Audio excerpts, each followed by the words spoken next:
Gold trusted gold buyers మీరు తాకట్టు పెట్టిన బంగారాన్ని విడిపించి ఈ రోజు ఉన్న మార్కెట్ ధరకు కొనబడను.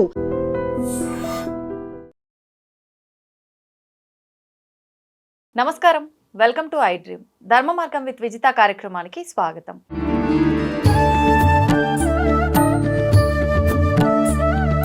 ప్రస్తుతం మనతో పాటు ఉన్నారు ప్రముఖ ఆధ్యాత్మికవేత్త బట్టిప్రోలు విజయలక్ష్మి గారు. ఇప్పుడు అమ్మతో మాట్లాడి మరిన్ని విషయాలు తెలుసుకుందాం. అమ్మ నమస్కారం. నమస్కారం విజిత.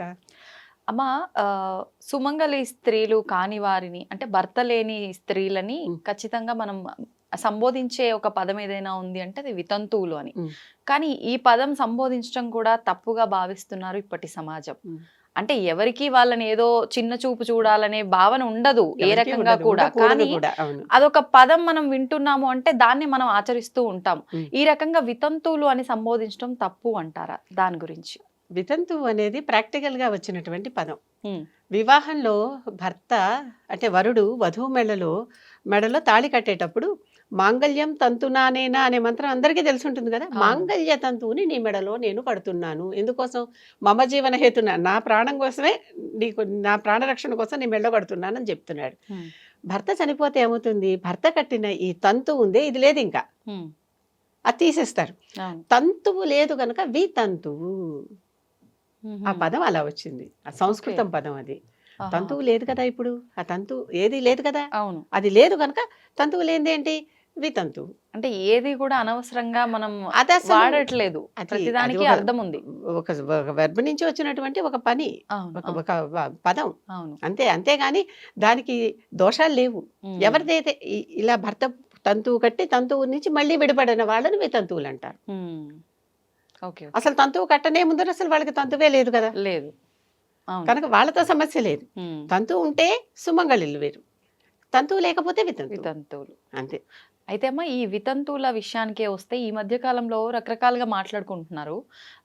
వీళ్ళు అసలు పూజలు చేయకూడదు, వ్రతాలు ఆచరించకూడదు, పూజలు చేసుకునే దగ్గర వాళ్ళు ఎటువంటి హడావిడి చేయకుండా దూరంగా ఉండాలి, మామూలుగా ఎటైనా వెళ్ళేటప్పుడు వచ్చేటప్పుడు వీళ్ళు ఎదురు పడకూడదు, అపశకనము అని చెప్పి ఒక్కటేమిటమ్మా రకరకాలుగా మాట్లాడుతూ ఉంటారు. అంటే మంగళసూత్రం మెడలో పడకముందు ఆవిడ ఓకే, పడింది అది ఏదో దురదృష్టవశాత్తు తీసుకెళ్ళిపోయాడు భగవంతుడు అంటే ఎక్కలేని దరిద్రం ఈవిడ నెత్తినే వచ్చి కూర్చుంటుందా అమ్మ?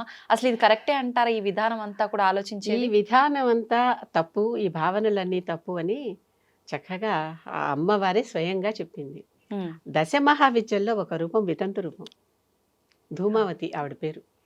ఆ ధూమావతి తెల్లని వస్త్రాలు ఇలా అంటే సంస్కారం లేని జుట్టు వేసుకుని ఉండి ఆవిడ చాటా చీపురుతో చెత్త ఎక్కడున్నా ఎత్తేస్తూ పారేస్తూ ఉంటుంది. అంటే మన జీవితాల్లో ఉన్నటువంటి చెత్తని ఎత్తేసే దేవత ఆవిడ. మన జీవితాల్లో మనకు అక్కర్లేనివి కనుక ఈ ధూమావతి దేవతని ధ్యానించేటప్పుడు నా దరిద్రాన్ని తీసేయి, నా కష్టాన్ని తీసేయి అని అడగాలి. కానీ నాకు లాభాలు ఇవ్వు, నాకు డబ్బులు ఇవ్వు, నాకు చదువుని ఇవ్వు అని అడగకూడదు. ఏది తీసేయాలో అది చెప్పాలి. ఎటువంటి దుర్గుణాలు ఉన్నాయో అవి అడగాలి, అవి తీసేయి. ఓకే, కాలు నొప్పి ఉంది, నా కాలు నొప్పి తీసేయమ్మా అని అడగాలి. ఆరోగ్యాన్ని ఇవ్వమ్మా అని, అంటే రివర్స్ లో అడగాలన్నమాట అడిగేది. ఎందుకంటే ఆవిడ చాటా చీపుడుతో అన్ని ఎత్తి పారేస్తోంది. అమ్మవారే ఆ రూపంలో ఉన్నప్పుడు తప్పే ఉంది. అవును, ఆవిడకి పూజిస్తున్నాం కదా. దశమహావిద్యల్లో ఆ విద్యను కూడా విద్య అంటే శక్తి అని అర్థం.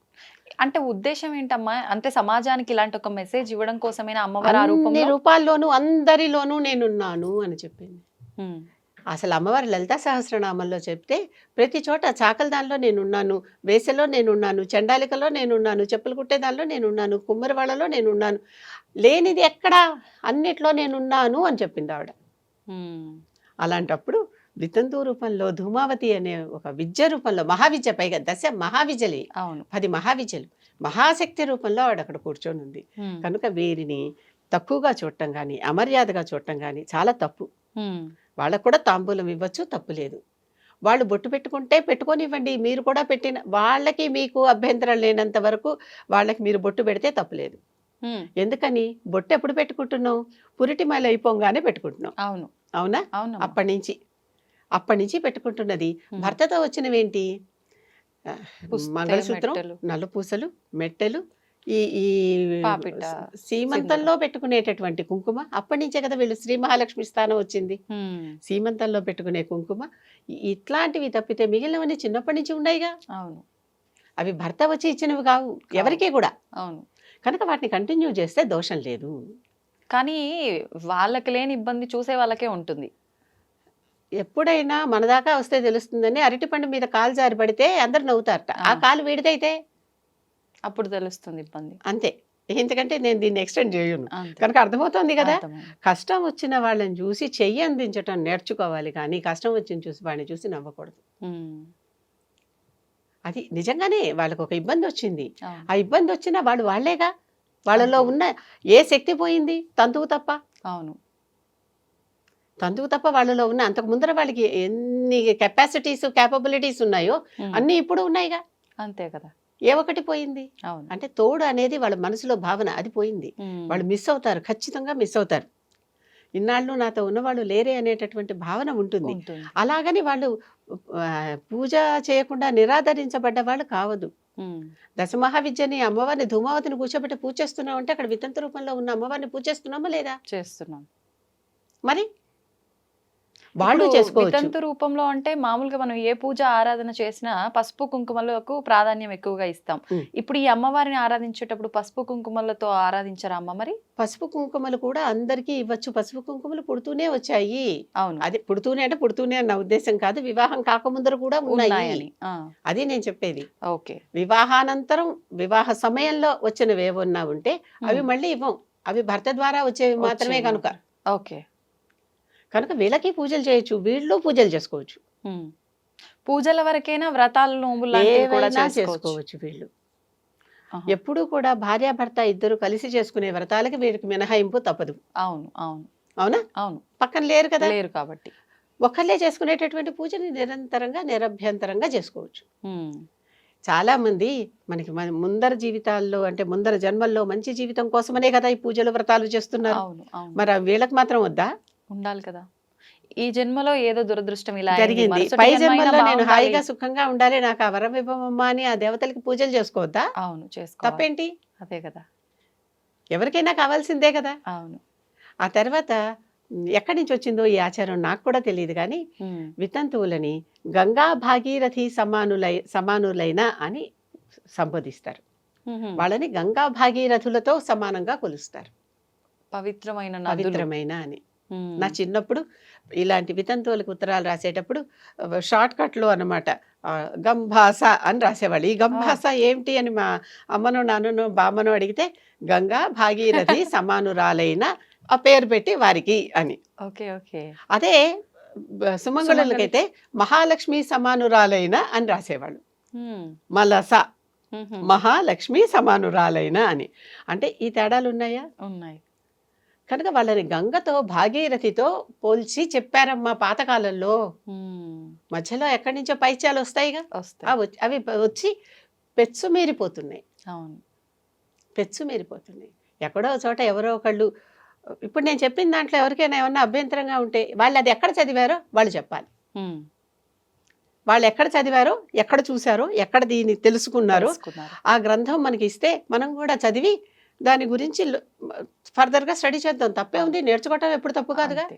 కానీ అమ్మ ఒకప్పటి కాలంలో ఖచ్చితంగా హస్బెండ్ చనిపోయిండు అనంటే బొట్టు, గాజులు, పువ్వులు ఇవన్నిటికీ దూరం చేసి ఒక తెల్లటి వస్త్రం కట్టి అవసరమైతే కొన్ని సందర్భాల్లో గుండు కూడా గీయించి అలా చేసేవారు అని చెప్పి.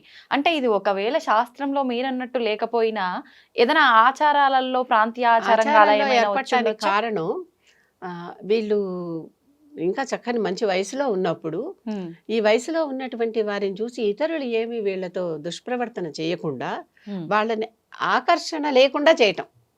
అవన్నీ తీసేస్తే ఆకర్షణ అంటే ఉంది. అక్కడ వీళ్ళ శ్రేయస్సు కోరే, శ్రే- బాగు శ్రే- కోరే. శ్రేయస్సు కోరి చేస్తున్నాం అనుకుని చేశారు. ఉహుహుం. అది శ్రేయస్సు అయిందా లేదా మనకి తెలియదు, తెలీదు. కానీ కానీ అదొక కోరిక అదే. మూఢనమ్మకంగా రాను రాను ఇలా తయారైంది. ఎక్కువైపోయింది. ఉమ్. కొంతమంది వాళ్ళంతట వాళ్ళే నా భర్తే పోయాక నాకేం వద్దని చర్చించేస్తారు. అది వాళ్ళ ఇష్టం, వాళ్ళ పర్వాలేదు. ఇష్టం. అవును. తప్పలేదు, వాళ్ళ ఇష్టం. అవును. వద్దంటానికి మనం ఎవరం? అంతే కదా. ఈ సతీ సహగమనం కూడా అంతే. అందరూ చేయలా, కొంతమంది చేస్తే అందరికంట కట్టేస్తున్నారు. ఉమ్. కుంతి బతికే ఉందా?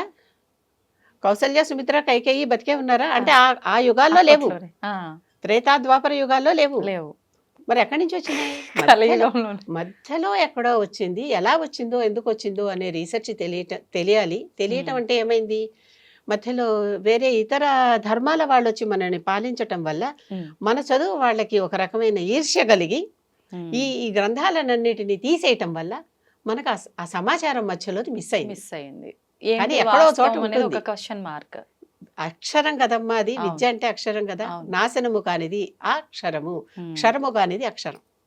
ఎక్కడో చోట ఉంది, అది ఉంది. మనకి దొరకాలంతే. అంతే. ఉం. ధన్యవాదాలమ్మా.